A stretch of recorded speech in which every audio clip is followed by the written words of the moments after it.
আসসালামু আলাইকুম প্রিয় কৃষক ভাইদের জন্য এই ভিডিও করা, যারা স্বল্প খরচে পেঁয়াজ চাষ করতে চান তাদের জন্য এই ভিডিও।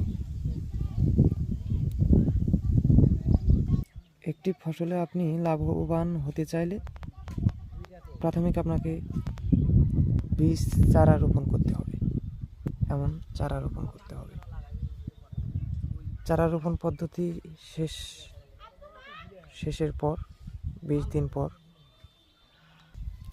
আপনাকে মাটি চাষ পদ্ধতি সম্পন্ন করতে হবে, যেমন এমনটি। সম্পূর্ণ শেষে